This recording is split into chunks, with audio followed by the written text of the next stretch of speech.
And welcome, traders, to Enduring Resolve, where we talk about achieving financial independence through trading. I'm your host, Luis. This is episode 4, How to Get Started as a Trader. Great topic. We're going to talk about what the couple first considerations you need to do to establish yourself as a trader. And we're talking about establishing your finances, your goals, finding your strategy, about sim trading, and then how to take your initial first steps. So again, my story, if you haven't heard any of the previous podcasts, I invite you to do so. But I started sim trading back in winter of 2017. I got educated on how to trade in the fall of 2016. I went live in the fall of 2018, and then I did trading as my primary source of income through 2019. Right now, I'm employed and do trading while having a job, but that's my background on how I got started with trading, and that's the viewpoints you're going to hear from me. So the first step in all that was I had to determine how to establish my finances. So I'm a big budgeter as it was. I've always known where I stood financially, where I stand financially, because I still budget extensively. So I recommend that for you as well. This is not a business you get into if you do not have control of your money.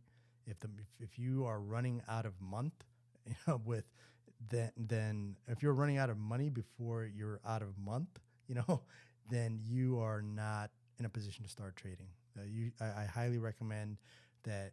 If you're familiar with Dave Ramsey, I'm a big Dave Ramsey fan. I'll actually cover one of his books, and setting yourself up to become a trader is you should be at baby step 4, is my opinion. Now, if you're unfamiliar with Dave Ramsey and the whole baby step system, the first 4 baby steps, there's 7 baby steps in all, but the very first, really step 0, so it's before the first step, is having your financial house in order from health, life, and disability insurance. It's having all your insurance matters taken care of, making sure you're covered, make sure your family's covered.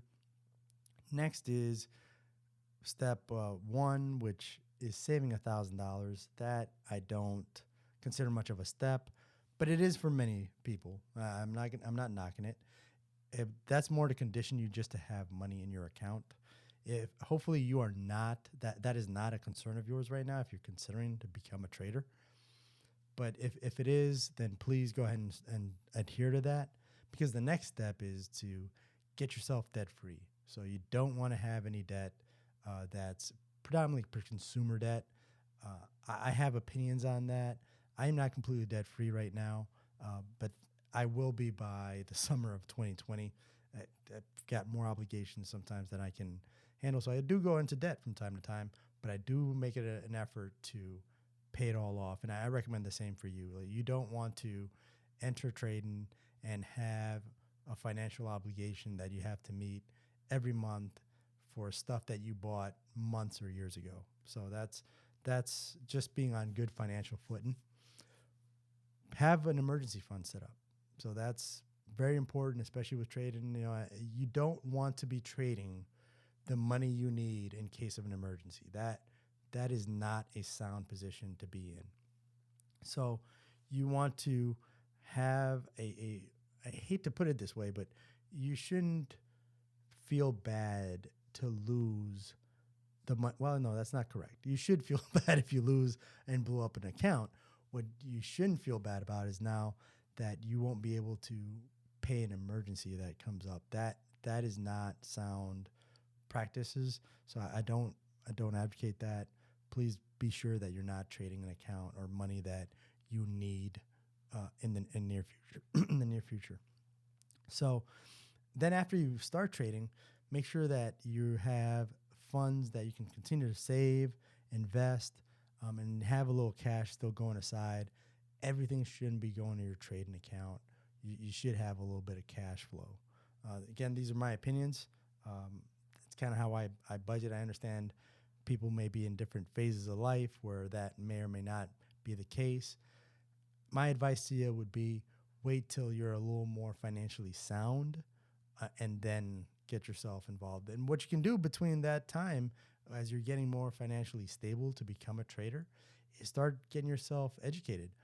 It's possible for you to even start sim trading, start looking at different strategies that you can employ. But I don't recommend jumping into trading if you're paycheck to paycheck and don't have a good financial sound floor to go off of. So that's the very first thing, is just make sure you're in good financial position to become a trader. Now the next is you want to establish your goals. I know that's very, very difficult as a new person, because if you've never been around trading, you don't know what is possible, what is not possible. But we're looking now really more at the 30,000-foot view. We're not looking at what your goal is as you trade, but really, why is it that you're trying to get into trading in the first place? So is it to replace your income? Is it to start a business? Is it to salvage or increase your retirement? Or is it just a hobby or a pastime? I've met people across the entire spectrum. For me, it's to become financially independent. So I was motivated to become a trader and to have a business, to be able to have something that I could sell or pass on to my children. That's my biggest goal right now. Then along with that is to establish a retirement. I'm in a unique situation because I'm still a military reservist, military officer, so I don't have to worry as much about a retirement or a pension, because I hopefully have one of those coming my way. But for me, it was start a business, start something that I could sell and pass on to my children. So that dictates how I approached this endeavor. So for you, that's what I recommend as well. Take a look, see why it is that you're going to get into trading. If it's just to make money, there's so many other different ways to do that. I don't recommend this. This is really a commitment of time and effort to build the skill to be able to do this appropriately. So know why you're coming into this. After you have your finances straight, actually, you don't have to go in a straight line. You don't have to find your finances, then your goals, and then find your strategy. All this can happen pretty much simultaneously. You can be out there looking for new strategies while you're establishing your finances, while you're working on your goals. But the third, I guess, pillar of what you're trying to do here is trying to find a strategy that works for you. A strategy that you can implement consistently, confidently, and that works. There's a lot of strategies out there that maybe worked 20, 30 years ago, but given the state of the market now, don't. So you want to start looking, and our next episode is going to delve a little bit more into this topic as to how to find a strategy. But at this stage, I guess the most important thing as you're looking for a strategy is to determine how much time you're willing to devote to trading either each day or each week, and then try to gauge how much time the strategy is going to take you. We talked about a little bit on how much a strategy affects time in our last episode. So that was trading with a job. So if you want to touch back and just hear about being an intraday trader, swing trader, take a listen to that episode, and it'll drive home a little bit of what I'm mentioning here as far as the importance of finding a strategy that works with you.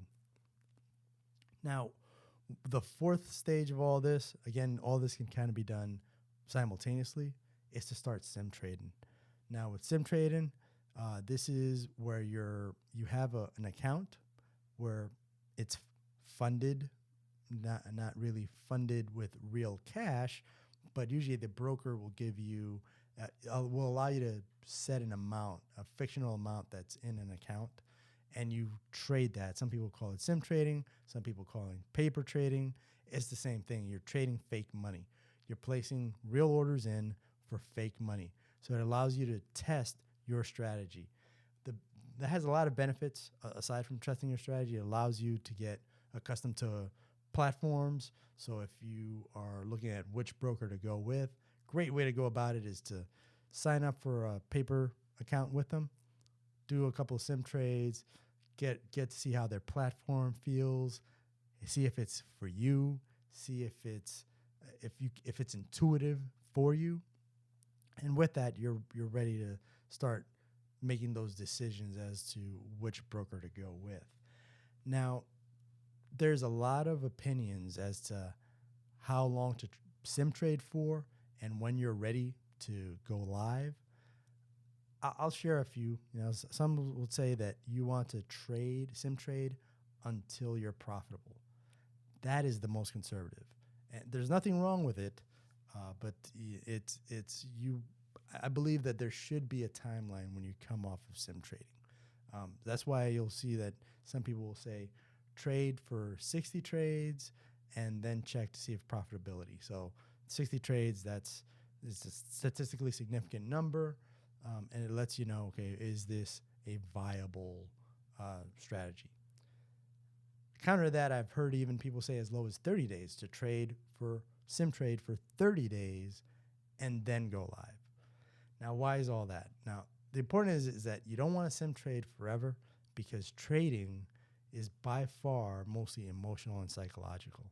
So delaying when you go live is actually a detriment. You want to be able to put money at risk and see if your strategy actually works. Now, that's scary because you're talking about now losing real money, which takes us to our last point, which is starting small. So thankfully, depending on the markets you choose, there's an ability to put very little money at risk. With that, including with a small account. Forex, which I'm not an expert in, but it allows you to trade micro lots. So it allows you to really control your risk to a couple of dollars. So that would be, if the Forex market is something that you're interested in, it'll allow you the ability to get in with a very small account size and start trading a small account to see if this is for you. Alternative to that, options are also allow some level of flexibility. It's a little more complicated for most people because it's a product that not many people are familiar with. So I caution you to have some education as you go into it, because even as a sim trading, if you don't understand what the product is and how it's working and how to click through everything, it just becomes frustrating and it just makes you want to quit. So get some education on options before you make that leap into them. But to this point, it does provide you the ability to trade a small account. It's possible to trade a $1,000 size account with options. Now that takes, again, a little more skill. It takes finding those right opportunities, but it is possible. Lastly, you've got futures. I was going to say stocks, but I'm not going to even mention those here because usually that's very difficult with a small account. Futures will allow you to do that with a small account, especially since 2019, where the CME, that's the Chicago Mercantile Exchange, introduced the micro assets. That's the ES micro, the Standard & Poor's micro, and the NASDAQ micro. There's two more micros and several other micros, but I mentioned those two because those are very, very popular. It allows you to trade those markets and lose anywhere from pennies to a couple of quarters to maybe $1 or $2. So it allows you to really trade small accounts, have very, very small losses, and just gets you into the mindset and just feeling what it feels like to lose money and the exhilaration when you do make money. But the goal, again, for Sims trading and trading small is twofold. One, get to know your strategy, get to see your strategy work or fail. It lets you learn the platform that you're using, and it gets you to start building that emotional and psychological resilience to be a trader. So those are the topics that you really want to get with. If you want to get started, just keep coming back to these podcasts. Subscribe to www.enduringresolve.com. Keep posted on everything that we're putting out. There's going to be a series of podcasts coming out, but there's also an associated YouTube channel where we'll be doing videos on trading. So go ahead and please subscribe to the website, and you'll keep posted on everything that's coming your way. And lastly, our next episode is going to be, how many strategies do you need as a trader? So that's something that we just talked on this episode, is you wanted to choose a strategy. Well, I have two strategies that I use personally. One is active. The other one is still in test mode. But I have two strategies that I'm implementing. So how many do you need? Well, if you want to know that, tune into our next episode. Until then, this is Luis reminding you to keep it green.